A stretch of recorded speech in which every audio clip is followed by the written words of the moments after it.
M آئی اپنے آپ کو پاکستان کا زمینی خدا سمجھتی ہے.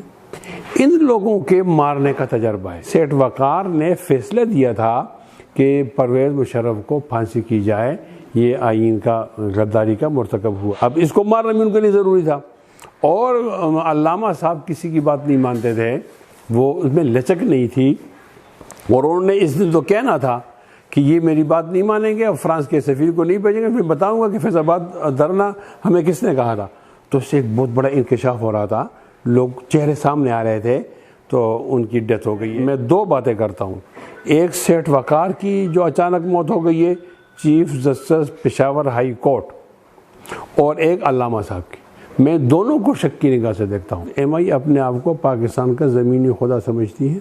ان لوگوں کے مارنے کا تجربہ، کچھ جرنیل سیاسی ہیں اور جرائم پیشہ ہیں. جب باجوہ صاحب اور عمران صاحب کے درمیان میوچول انڈرسٹینڈنگ ہوئی ہے کہ میں آپ کو ٹھپے لگا کر 5 سال کی وزیر اعظم بناؤں گا، 1 سال میرا ہے چیف آف آرمی اسٹاف کا، 3 سال آپ نے ایکسٹینشن میں دینے ہیں، تو اس طرح وہ مل گئے ہیں اور دونوں حکومت کر رہے ہیں. السلام علیکم، میں ہوں حیدر شرازی. آج علامہ خادم رضوی صاحب کے حوالے سے بات چیت ہوگی.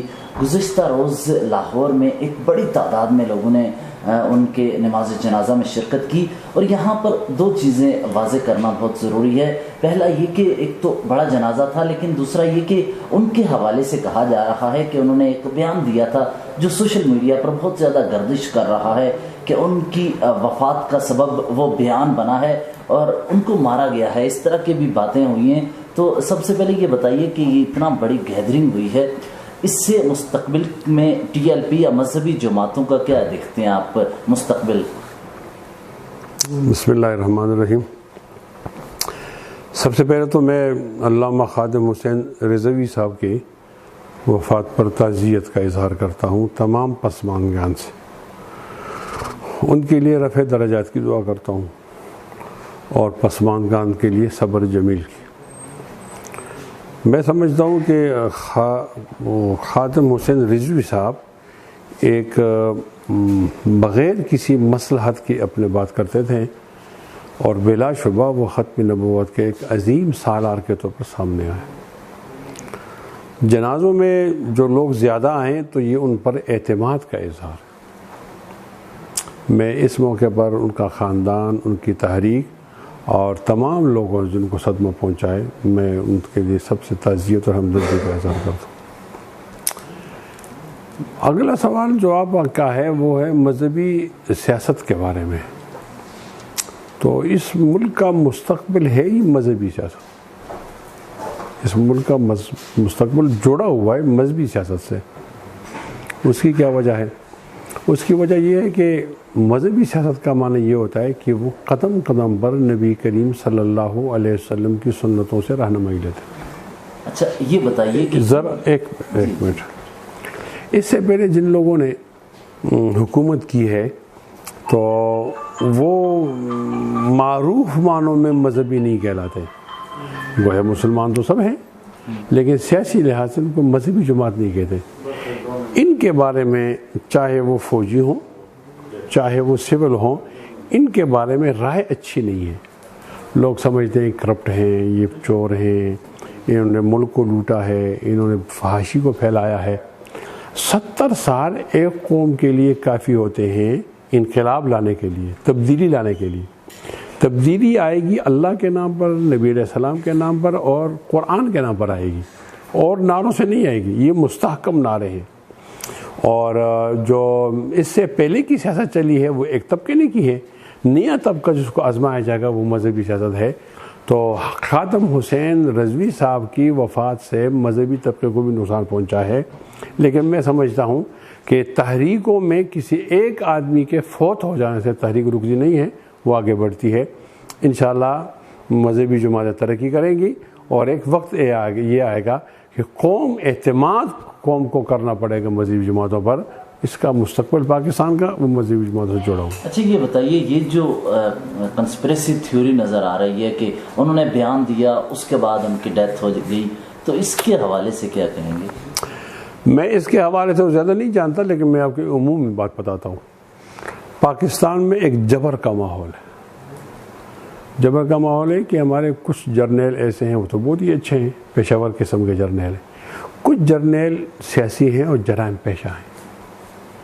انہوں نے یا تو وہ چوری کی ہیں تو جا کر انہیں بہت بڑے بڑے جزیرے خریدے ہیں، اور یا یہ کہ انہوں نے جمہوریت کا گلا گھونٹا۔ یہ چند ہیں، وہ انگلی پر گنے جا سکتے ہیں، ابھی بھی ہیں۔ ہاں، موجودہ جنرل صاحب جو ہے، یہ جو عمران ہے نا، عمران خان کی اچکن کے نیچے وردی ہے۔ یہ تو میوچول انڈرسٹینڈنگ ہے۔ میں آپ کو یوٹیوب کے حوالے سے انکشاف کرنا چاہتا ہوں کہ جب باجوہ صاحب اور عمران صاحب کے درمیان میوچول انڈرسٹینڈنگ ہوئی ہے کہ میں آپ کو ٹھپے لگا کر 5 سال کی وزیر اعظم بناؤں گا، 1 سال میرا ہے چیف آف آرمی اسٹاف کا، 3 سال آپ نے ایکسٹینشن میں دینے ہیں، تو اس طرح وہ مل گئے ہیں اور دونوں حکومت کر رہے ہیں۔ میں جو آپ کو بات بتا رہا ہوں نا، آپ مجھے اس کو فل اسٹاپ تک پہنچانے کا موقع دیں تاکہ قوم کو اصل بات معلوم ہو جائے۔ اصل بات یہ کہ یہاں جبر ہے، اور جبر اس قسم کا ہے کہ پاکستان کے فوج کا جو انٹیلیجنس ہے، جس کو ملٹری انٹیلیجنس کہتے ہیں، وہ حاوی ہے تمام کے تمام محکموں پر۔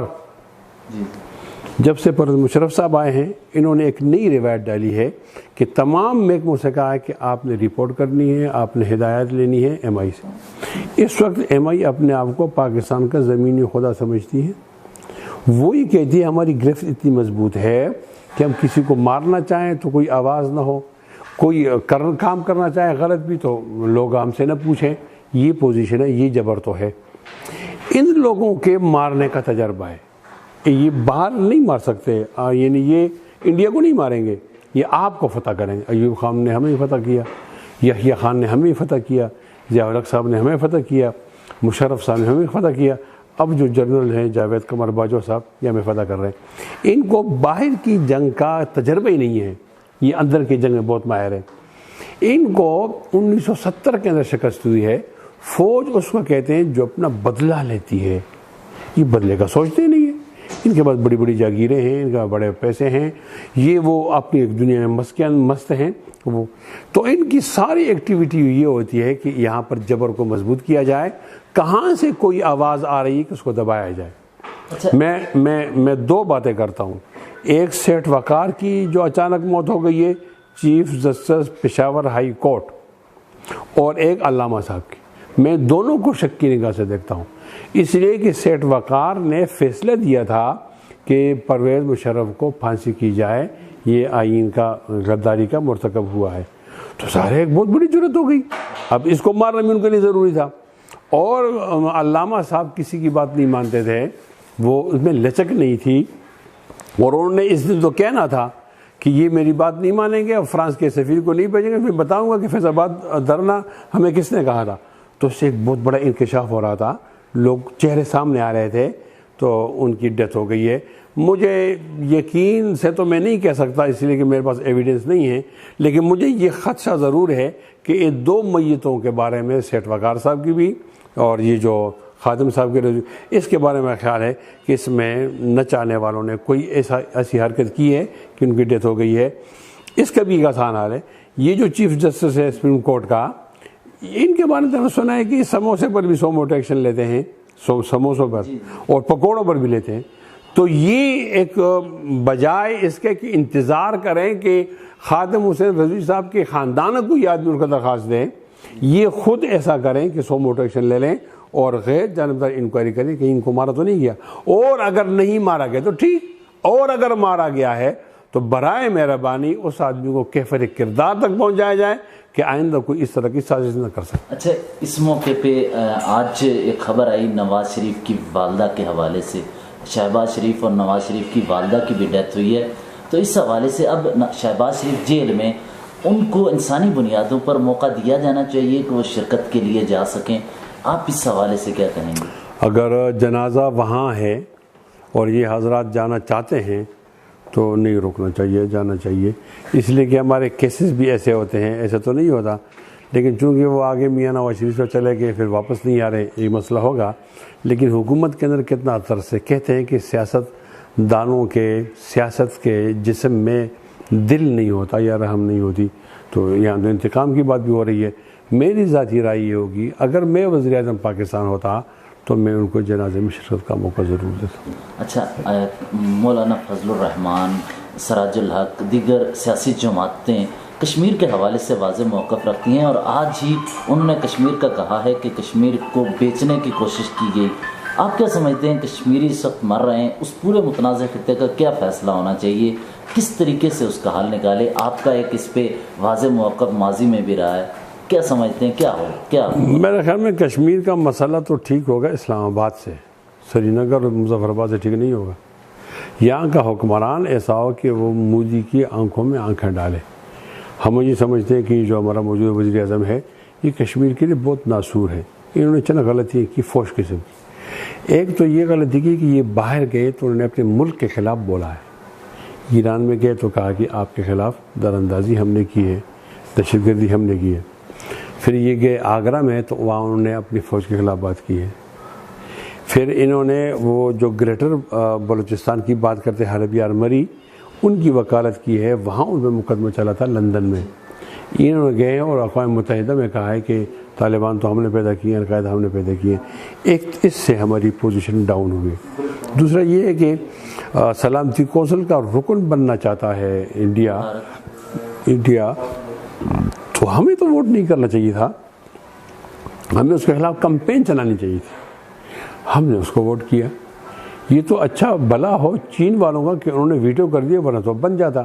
اور سلامتی کونسل کا رکن مستقل بنانے کا معنی یہ ہے کہ آپ اپنے قتل نامے پر دستخط کر رہے ہیں، ان کو چھری دینے کے میں ذبح کرو، خاص کر کشمیر کے لیے.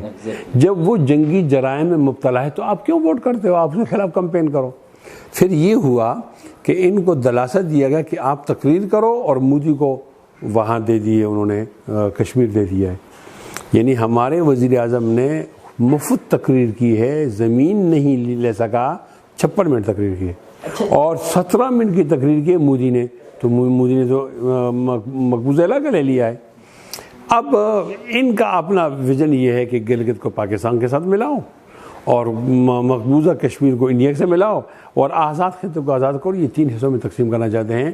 یہ قتل عام ہوگا، خون ہوگا اس کا. اور غیر سنجیدگی کا عالم یہ ہے کہ جس وقت ہماری مائیں اور بہنیں کشمیر کے اندر تڑپ رہی تھیں، اسی وقت ہم نے کرتارپور بارڈر میں ان سے مصالحت کی ہے، قاتل کے ساتھ مصالحت کی ہے. سب سے پہلے اس حکومت کو ہٹا دینا چاہیے، اس کے بعد کوئی بات ہوگی. میں ایک اضافی بات بھی کرنا چاہتا ہوں.